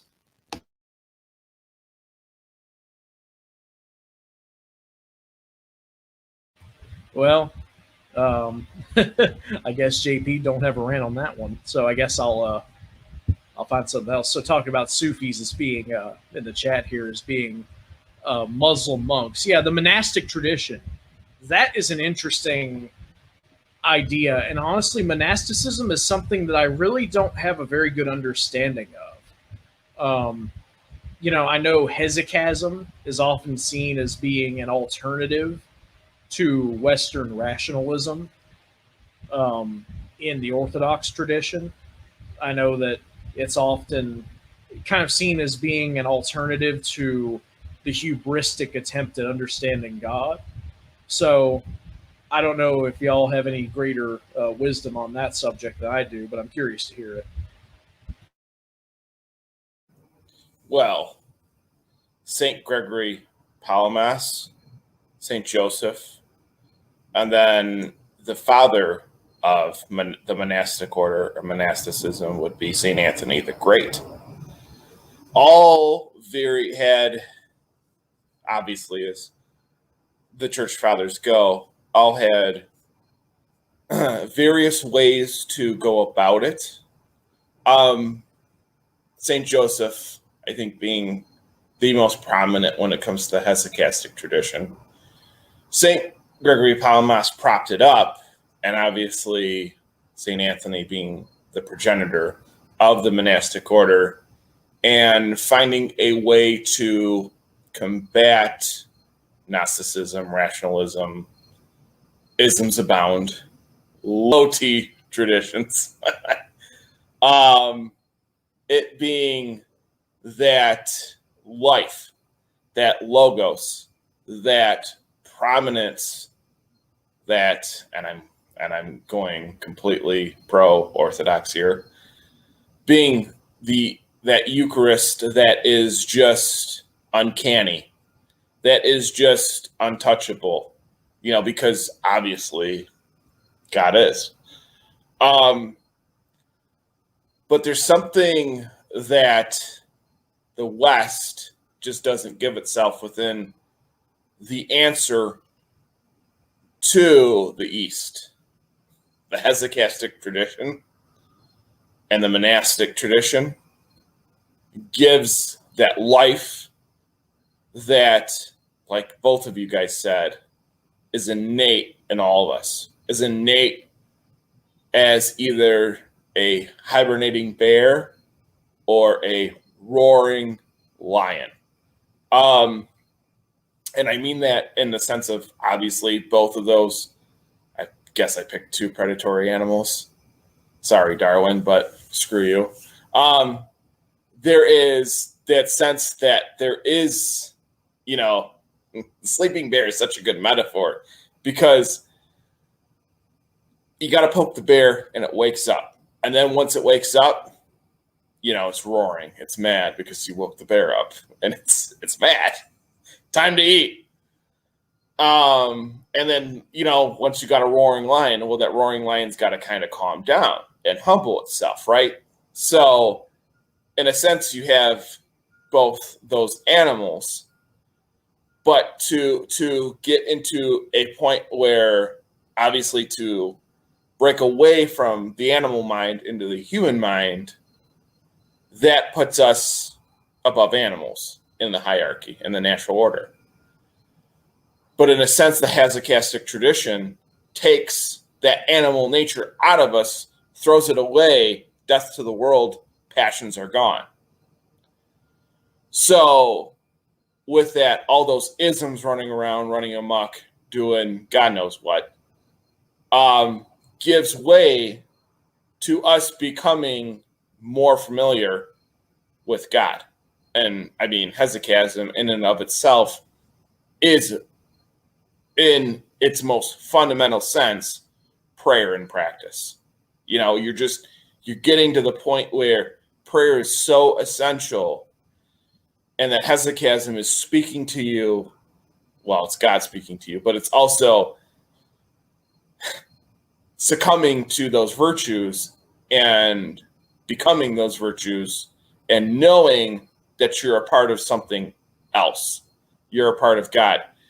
And with hesychasm, the Eucharist, there's also communion.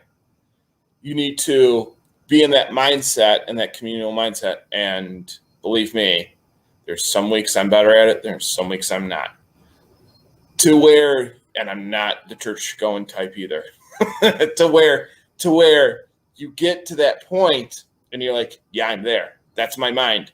I'm there. But I don't, but then you can't rationalize it. So there's a lot of back and forth. It's dynamic, and there's not a hard definition to hesychasm. There's obviously a harder definition to the Eucharist, because that's, the literal physical manifestation. Whereas hesychasm is more of a communal spiritual and physical manifestation within ourselves, because we humble ourselves to God, we humble ourselves to prayer, we humble ourselves to not be like animals, not to just go out and fulfill our most carnal desires and be just acting on our impulses. With loads of Mountain Dew, that might be possible for me. But it's to the point where you get into that mindset that just sets. I mean, the Orthodox Church is so completely different to where that monastic order had to establish those kind of, I don't know if I want to say ethos here. That's because that's not doing justice to these the precedents that, you know, those saints set, because they're saints for a reason, and they're better men than me. So let's get, you know, I mean, I don't know. If you guys can take it somewhere, and obviously Rose is a little bit better than I am at it, but to me, it just speaks to our innate ability as human beings to be able to get into a different mode and get into a different mindset to where we can take off and know God.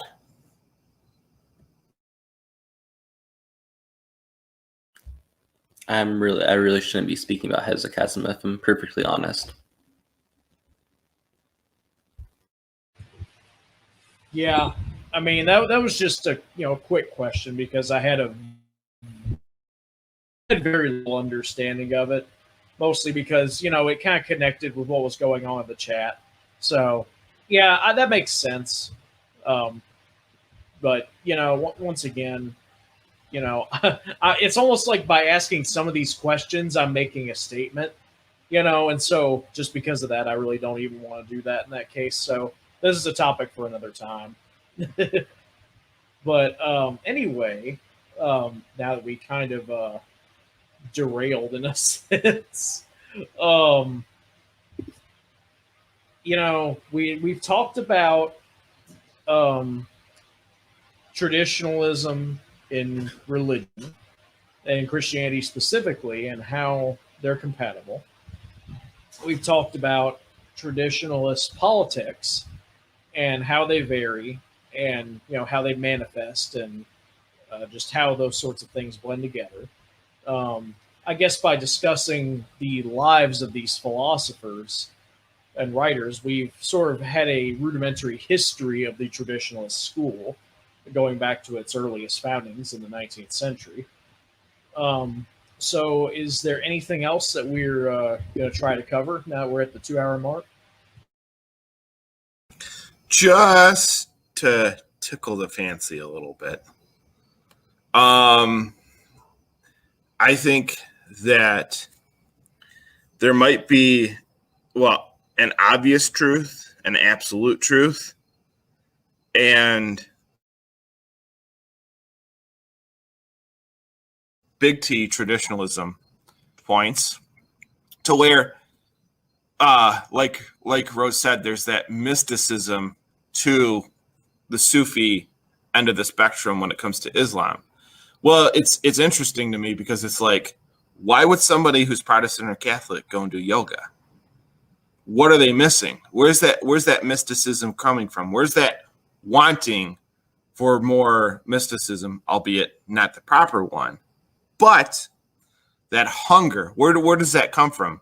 Is there something you're not getting within your confessed faith, or to where you don't feel professed or secure enough as a Christian? Because I know most of the time I sure don't, in fear and trembling of God.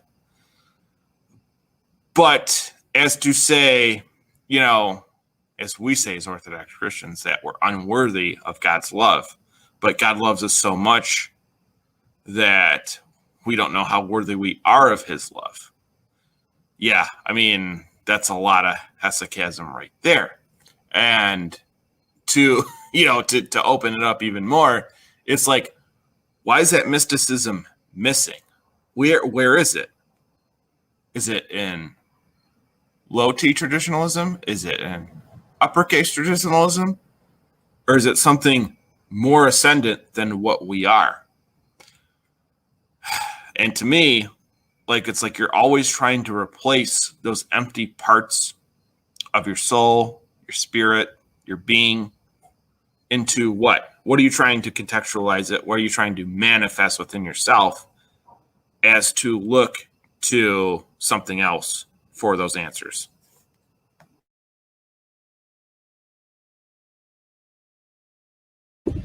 Yeah, I'll go. I, but anyway, yeah, and I can see where in the West that manifests itself into rationalism, into this idea of attempting to pierce the veil, um, and lay out everything in a way that the senses can understand. Um, seeing those feelings and those attempts at reaching for mysticism or whatever within one's mind and saying, well, why do I think that way? Surely there's a material explanation for why I desire this immaterial thing. And then you break it all down that way. And then you have a lot of these other religions who will engage in practices that, like we discussed earlier, amount to inviting demons into oneself, through mysticism that attempts to pierce that veil once again.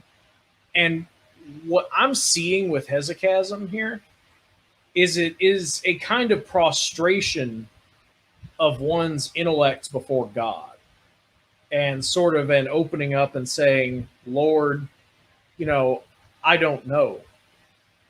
I really am a fallen, ignorant sinner. My senses cannot comprehend your glory. Enlighten me, Lord. That's all I can really see in this as being, consistent with everything that we've already discussed. So ultimately, I think anything outside of that, to things that go beyond the human sense's ability to process, really is quite a dangerous venture.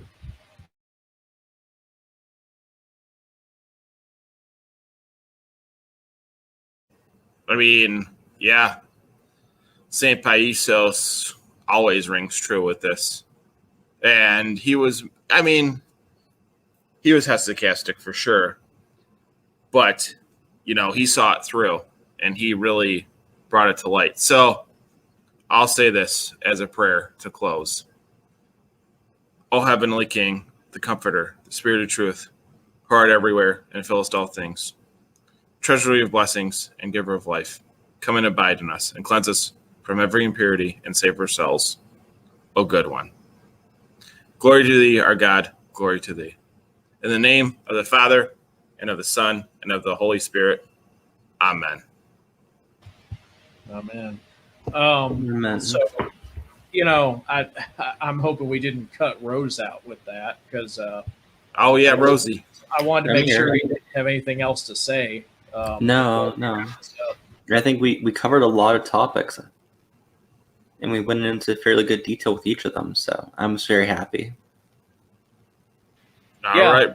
I feel like we've achieved a pretty good amount of information density within these 2 hours. So yeah, I'm thoroughly satisfied. So, gentlemen, it's been a pleasure. Definitely has, man. It has. Thank you for having me on. You're welcome back anytime. Thank you. God bless you guys. You too, man. Y'all take care. Bye-bye. You too. Bye-bye.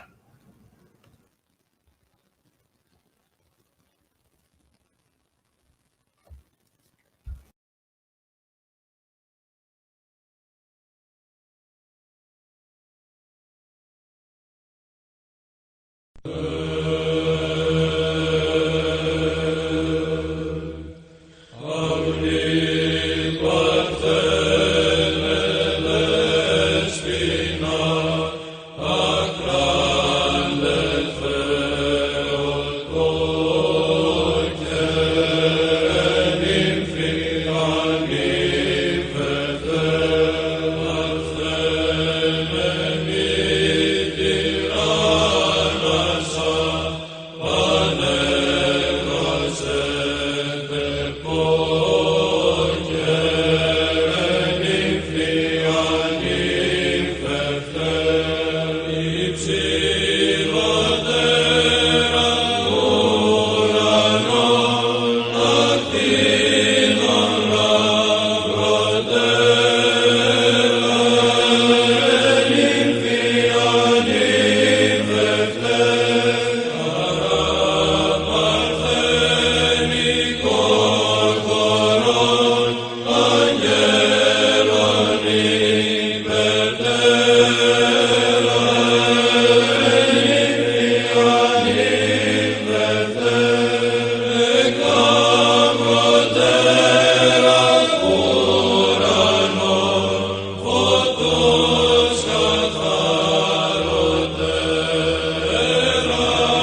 day.